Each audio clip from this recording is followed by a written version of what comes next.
Hello and welcome to the channel.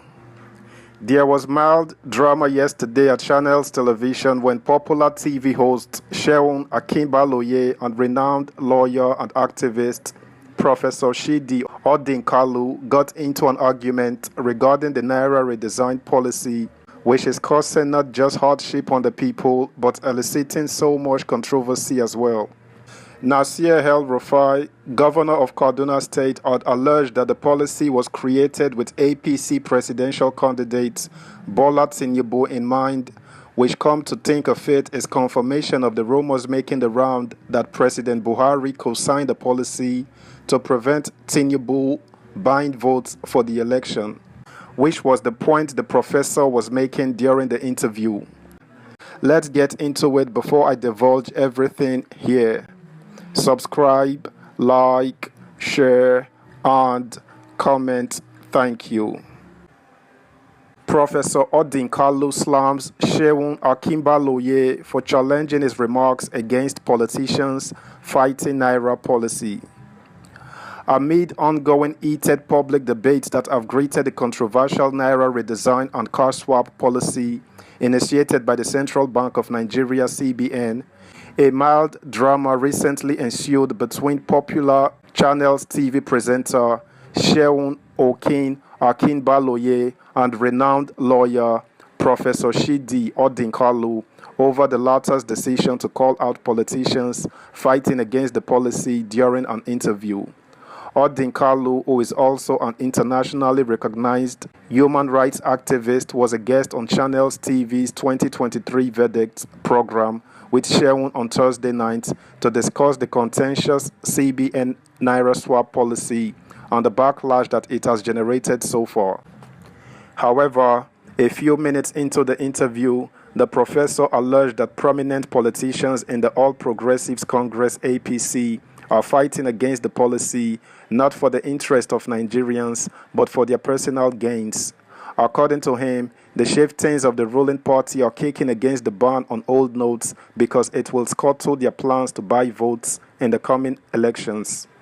He said, "When last did you hear these people complain about the killings and other atrocities that have been going on in the country?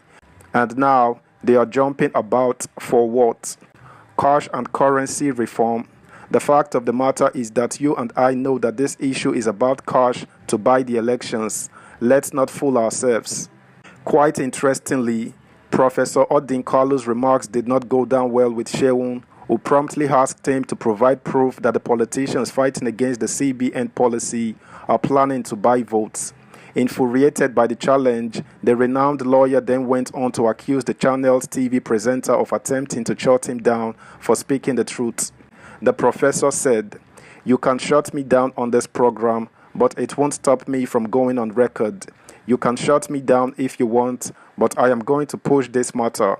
I don't care if you ask the authorities to find me. I am going to push this issue because we are all Nigerians.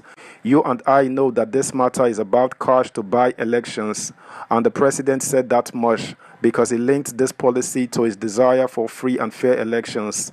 Why would he do that if the issue isn't about those touching cash to buy elections?" Subscribe, like, share, comment, and please turn the notification bell on. Thank you. In related developments, a lawyer and human rights activist, Professor Seun Odinkalu, says the presidency has not disobeyed the Supreme Court order which stated that the old 200 Naira, 500 Naira and 1,000 Naira notes are still legal tender. The Punch reports that the Supreme Court had on Wednesday affirmed the validity of the old notes, maintaining that the hearing on February 8, which paused the implementation of the February 10 deadline on the use of the old Naira notes, still subsisted.